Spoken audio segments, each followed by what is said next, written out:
மீசா time நேர்களை நிகழ்ச்சிக்குள் அன்போடு வரவேற்றுக் கொடுக்கிறோம். இன்றைய பதிவுல மிக மிக முக்கியமான செய்திகள் குறித்து பார்க்கலாம்.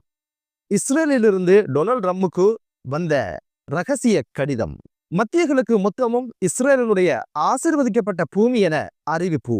ஈரானின் புரட்சிகர காவல் படை பயங்கரவாத அமைப்பில் சேர்க்கப்பட்ட சங்கதி குறித்த பல்வேறு செய்திகள் தான் இன்றைய பதிவு.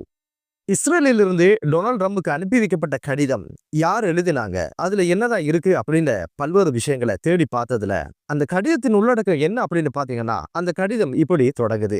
தலைவர் அவர்களே, பட்லரில் உயிர் பிழைத்தது என்பது கடவுள் உங்களை காப்பாற்றியதாக நான் பார்க்கிறேன். உங்களை கடவுள் பாதுகாத்ததற்கான காரணம் இந்த நூற்றாண்டின் மிக சிறந்த மனிதராக நீங்க இருப்பீர்கள், வரலாற்றில் இடம் பிடிக்க வேண்டும் என்பதற்காகத்தான். ஐயா, உங்களுக்கு பல குரல்கள் ஒலிக்கலாம், அதில் ஒரு குரல் மட்டுமே முக்கியமானது. அந்த குரல் இறைவனுடைய குரல். என் வாழ்வில் உங்களை போன்ற ஒரு அதிபரை நான் பார்த்ததில்லை. நான் உங்களை வற்புறுத்த தொடர்பு கொள்ளல, உங்களை ஊக்கப்படுத்தவே இந்த தொடர்பை மேற்கொண்டிருக்கிறேன். இந்த தருணத்தை நீங்க தேடி செல்லல, அந்த தருணம் உங்களை தேடி வந்திருக்கு. இப்படிக்கு நான் மைக் ஹக்பி அப்படின்னு சொல்லி முடிஞ்சிருக்கு. யார் இந்த மைக் ஹக்பி? மதத்தின் அடிப்படையில தேவனுடைய குரல் ஒலிக்குது, அதுக்கு நீங்க பதில் சொல்லணும். வேற இந்த குரலை விட இந்த குரலுக்கு முக்கியத்துவம் இருக்குது அப்படின்னு சொல்லி மத சாயத்துல ஒரு கடிதத்தை எழுப்பின மைக் ஹக்பி யாரு அப்படின்னு கேட்டீங்கன்னா, இஸ்ரேலுக்கான அமெரிக்காவினுடைய தூதுவர் தான். இந்த கடிதத்தை மதத்தின் சாயம் பூசி இந்த கடிதத்தை டொனால்ட் ட்ரம்புக்கு அனுப்பி வச்சாரு. எதற்காக அனுப்பப்பட்டது அப்படின்னு கேட்டீங்கன்னா, ஈரான் மேற்கொள்கின்ற இந்த யுத்தத்துல அமெரிக்கா களம் காணணும், அது கடவுளுடைய குரலுக்கு பதில் சொல்வது அப்படின்னு தான் சொல்லி இருந்தாரு.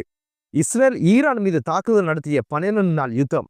இந்த யுத்தத்துல இஸ்ரேல் களத்துல இறங்கிச்சு, அழைத்தும் அமெரிக்கா பதில் சொல்லல. உடனடியாக இவர் எழுதிய கடிதத்துக்கு பதில் சொல்லும் வகையில தான் அமெரிக்கா அந்த யுத்தத்துல களம் கண்டதாக சொல்லப்படுது. ஜூன் மாதம் 13ஆம் தேதி இஸ்ரேல் ஈரான் மீது தாக்குதல் நடத்துது. 17ஆம் தேதி இந்த கடிதத்தை அனுப்பி வைக்கிறாரு. அமெரிக்கா வரிந்து கட்டிக்கொண்டு 22ஆம் தேதி களத்துக்கு தாக்குதல் நடத்திட்டு ஓடோடி போனாங்க.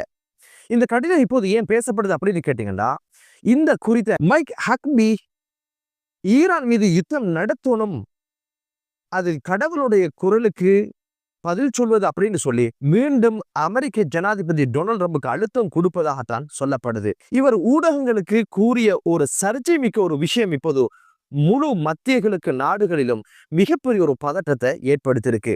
அது என்ன அப்படின்னு பாத்தீங்கன்னா, மைக் ஹக்பி அமெரிக்க ஊடகவியலாளர் கார்ல்சனுக்கு அளித்த பேட்டி தான் அது.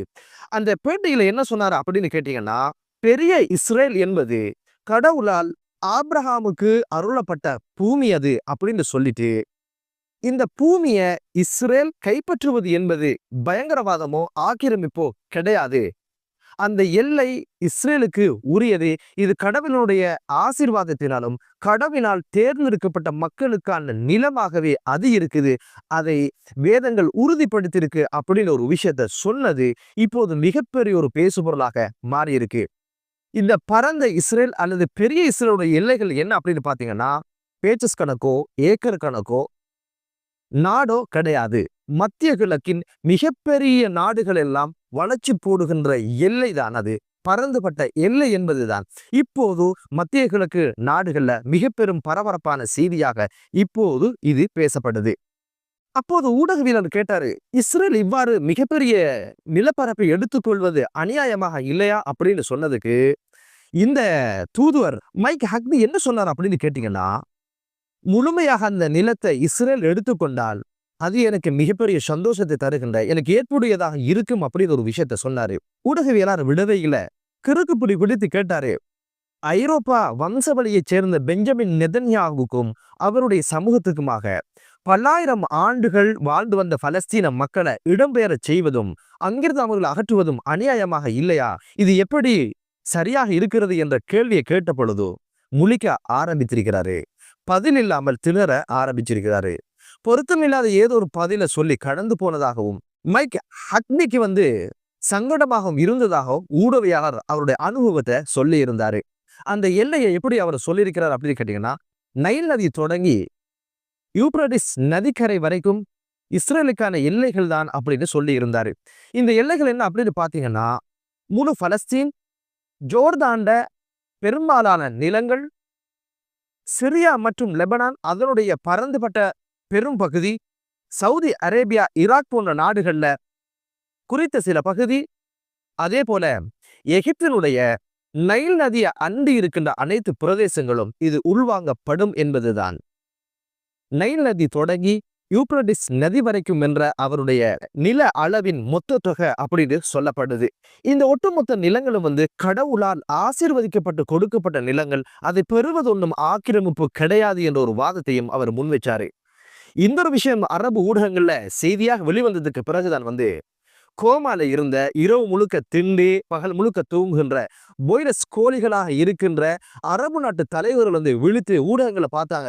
இது என்னடா இலவு, ஈரான் மீது தான் தாக்குதல் நடத்த அமெரிக்கா வந்திருக்கு, இதுக்குள்ள அமெரிக்காவினுடைய ஒரு தூதுவர் இந்த கதையை எடுத்து வச்சிருக்கிறாரு அப்படின்ற ஒரு விஷயம் கொடைய ஆரம்பிச்சது. வளமையான விஷயம் தானே. எதிர்ப்பதற்கோ போராடுவதற்கோ துணிவில்லாதவங்க இவங்க என்ன பண்ணினாங்க அப்படின்னு கேட்டீங்கன்னா, ஒவ்வொரு நாடும் தனித்தனியாக கண்டனத்தையும் அதிருப்தியையும் பேப்பர்களை வெளியிட ஆரம்பிச்சாங்க. சர்வதேச சட்டங்களை மீறுறதை செயல் ஐநா ஒய்னா அப்படின்னு சொல்லி ஐநாவுடைய சட்டங்களை மீறுகின்ற ஒரு விஷயம் அனைத்து நாடுகளும் அதில் கைச்சாத்திட்டு இருக்கிறோம். இப்போது ஒட்டுமொத்த மத்திய கிழக்கு நாடுகளுக்குமான எச்சரிக்கையாகத்தான் இது இருக்குது. இவருடைய கருத்து தனிப்பட்ட ஒரு நபருடைய கருத்தா அல்லது ஒட்டுமொத்த அமெரிக்காவுடைய கருத்தா என்பதை அமெரிக்கா சொல்லணும் அப்படின்ற மாதிரி பயங்கரமான வீர வசனங்கள் எல்லாம் பேச ஆரம்பிச்சிருக்காங்க. ஜோர்தான் பக்கம் பக்கமாக அந்த நாட்டு சட்டம் இப்படி இருக்கு, சர்வதேச சட்டம் இருக்குது, ஐநாவுடைய சட்டம் இருக்குது, இதுல கைச்சாத்துட்டு இருக்கீங்க, இதுல இப்படி இருக்குது அப்படி இருக்கு, இதெல்லாம் மீறியாச்சு அப்படின்னு ஒரு விஷயத்த அழுது புலம்பி எழுத்து வடிவுல அப்படி ஒரு கண்டனமாகவும் ஒரு அறிக்கையாக விட்டு இருக்கிறாங்க. இங்க இருக்கிற ஒரே ஒரு பதில் என்ன தெரியுமா? சட்டம், சம்பிரதாயம், சடங்கு, ஐநா ஒய்னா ஆனா ஆவனா எல்லாமே உங்களுக்கு தான், அமெரிக்காக்கோ இஸ்ரேலுக்கோ கிடையாது. இப்போது ஈரான் மீதான யுத்தத்துக்கே வந்திருக்கிறது அமெரிக்கா பாராளுமன்றத்தில் இருக்கின்ற அதிகாரத்தை எல்லாம் கருத்துல கொள்ளாம டொனால்ட் ட்ரம்ப் தன்னிச்சையாக ராணுவத்தை இங்க நகர்த்த ஒரு யுத்தத்தை செய்யப்படாத அப்படின்னு ஒரு விஷயம் தெரிகிற நேரத்துல சட்டமாவது சம்பிரதாயமாவது இதெல்லாம் எமக்கு கிடையாது என்று வாழ்றவங்கள்ட்ட முன்னால அறிக்கையாக இப்போதும் அந்த சட்டம் இப்படி சொல்லுது, இந்த சட்டம் இப்படி சொல்லுது, இதுல இப்படி இல்லை, இதெல்லாம் சர்வதேச சட்டங்களை மீற செயல், எங்களோட இறையாண்மையை பாதிச்சுட்டு அப்படி இப்படிலாம் கதற ஆரம்பிச்சிருக்காங்க. என்னதான் இருந்தாலும் இதை தவிர அறிக்கையை விடுறது தவிர வேற ஏதாவது நீங்க பேசுனீங்கன்னா உங்களோட குறவலையும் அமெரிக்கா கடிச்சு உள்ள பூந்து ரணகலமாக்கி உங்களோட தலையையும் தூக்கி ஆட்சி மாற்றத்தை உண்டு பண்ணி அப்படியே சோழியை பார்த்துருவாங்க. இதுவரைக்கும் சத்தம் இல்லாம இருந்தீங்களா, தின்னீங்களா, குடிச்சிங்களா, பரம்பரையா ஆண்டிங்களா, அப்படியே வாழ்ந்துட்டு போங்க. இதெல்லாம் பேசுறதுக்கும் கதைக்கிறதுக்கும் உங்களுக்கு எந்த தகுதியும் கிடையாது. பலஸ்தீன இஸ்ரேல் இத்தனை காலமாக ஆக்கிரமிச்சிச்சு, இத்தனை படுகொலையை செஞ்சிச்சு, இனப்படுகொலையை செஞ்சு முடிச்சு, இன சுத்திகரிப்பை செஞ்சு முடிச்சு, வாய் திறக்க முடியாம கோமால இருந்த நீங்க இப்போது உங்களோட அடி வயிற்றுல இஸ்ரேல் கையை வச்சுட்டு அப்படின்னும் பொழுதோ இவ்வளவு தூரம் கத்த ஆரம்பிச்சிருக்கீங்க. பொறுமையா இருந்து பாருங்களேன். இதுக்கு அப்புறம் என்னதான் இங்க நடக்க போகுது அப்படின்னு ஒரு விஷயத்த எதுக்கு ஆர்ப்பரிக்கிறீங்க? மௌனமாக இருங்க. தூக்கம் கலைய முதல் மீண்டும் தூக்கத்துக்கு போயிருங்க. நல்லா உண்ணுங்க, நல்லா குடிங்க, நல்லா படுங்க. இதை தவிர உங்களுக்கு என்னதான் செய்ய முடியும்? ஒற்றுமை என்பது கிடையாது. நிலத்தால் பிரிந்து, மதத்தால் பிரிந்து, இனத்தால் பிரிந்து, அரசியலால் பிரிந்து இப்படி வாழ்கிற சூழல்ல உங்களால் எதை தான் பண்ண முடியும்? அமெரிக்காவினுடைய இஸ்ரேலுக்கான தூதுவர் மைக் ஹக்பியினுடைய கூற்று எதிர்காலத்தை இதை எதைத்தான் செய்து வைக்க போறாங்க அப்படின்ற விஷயங்களை படம் பிடிச்சு காட்டிருக்கு. இங்க ஈரானுடைய அணு ஆயுதம் உலகத்துக்கு அச்சுறுத்தல் என்பதெல்லாம் அப்பட்டமான பொய். இங்கு இஸ்ரேலுக்கு அச்சுறுத்தல் விடுகின்ற, இஸ்ரேலுடைய ஆக்கிரமிப்பை தடுக்கின்ற, இஸ்ரேலுக்கு முட்டுக்கட்டையா இருக்கின்ற ஒரே ஒரு நாடு ஈரான் என்பதனாலும் இந்த பரந்துபட்ட பெரிய இஸ்ரேலை உருவாக்குவதற்கு இவங்க தடையாக இருக்கிறாங்க என்பதனாலதான் ஒரு கசாவை பிடிச்சு அதுக்குள்ள தமது ஆதிக்கத்தை செலுத்த முடியாம 2 வருஷம் யுத்தம் செய்கிற சூழல்ல எப்படா ஜோர்தான, எகிப்த, சவுதிய, ஈராக்க இதெல்லாம் எங்கடா பிடிக்கிறது சாத்தியமாகும், முதல்ல அவன் சூழியை முடிச்சிருவோம் அப்படின்றது தான் திட்டமே தவிர இங்கு அணு ஆயுதம் ஒரு அச்சுறுத்தல் என்பதெல்லாம் வெறும் அப்பட்டமான பொய் என்பதுதான் யதார்த்தமான ஒரு விஷயம். இதுக்கிடையில ஐரோப்பா யூனியன் ஒரு திடீர் ஒரு அறிவிப்பை விட்டுருக்கு. அது என்ன அப்படின்னு பாத்தீங்கன்னா, ஈரானுடைய புரட்சிகர காவல் படையை பயங்கரவாத அமைப்புகளுடைய லிஸ்ட்ல இப்போது பெயரிட்ட ஒரு செய்தி பெரும் பரபரப்பை ஏற்படுத்தியிருக்கு. ஈரானுக்கு மிகப்பெரிய ஒரு அடியாக இது இருப்பதாக சொல்லப்பட்டாலும் கூட ஈரான் இதற்கு வெறுமனே அறிக்கைகள் விடாம நீங்க என்னடா எங்களை லிஸ்ட்ல சேர்க்கிறது, பயங்கரவாத லிஸ்ட்ல நீங்க சேர்க்கிறது, நாங்க உங்களை சேர்க்கிறோம்டா அப்படின்ற மாதிரி ஈரான் துணியோட என்ன பண்ணிருக்கு அப்படின்னு கேட்டீங்கன்னா, ஐரோப்பா யூனியன்ல எந்தெந்த நாடுகள் சேர்ந்திருக்கோ அந்த நாடுகளுடைய விமானப்படை என்ன, கடற்படை என்ன, வான்படை என்ன, காலால் படைகள் என்ன அனைத்தையும் தமது நாட்டினுடைய பயங்கரவாத அமைப்புகள லிஸ்ட்ல சேர்த்து விட்டாங்க. நீங்களடா எங்களை சேர்க்கிறது, நாங்க சேர்க்கிறோம்டா உங்களை அப்படின்ற மாதிரி ஐக்கிய நாடுகள் சபையினுடைய உறுப்பு உரிமைகளை பெற்ற நாடுகளுடைய படையெல்லாம் சேர்த்து விட்டாங்க.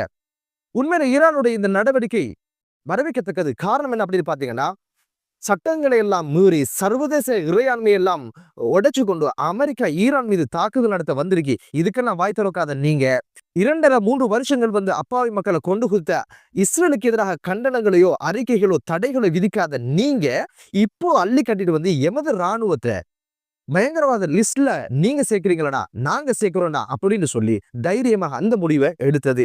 இப்போதாவது கண்மொழிப்பாங்களா மத்திய கிழக்கு நாட்டினுடைய அரபுகள், அல்லது இன்னும் கோமாவில் இருந்து தூங்கி கொண்டு இருப்பார்களா என்பதை பொறுத்திருந்து பார்க்கலாம். மத்திய கிழக்கு நாடுகளிலும் ஒட்டுமொத்த உலகத்திலும் அமைதி நிலவட்டும் என்ற பிரார்த்தனையோடு மற்றொரு காணொலியில் உங்கள் அனைவரையும் சந்திக்கும் வரை விடைபெறுகிறேன். நன்றி.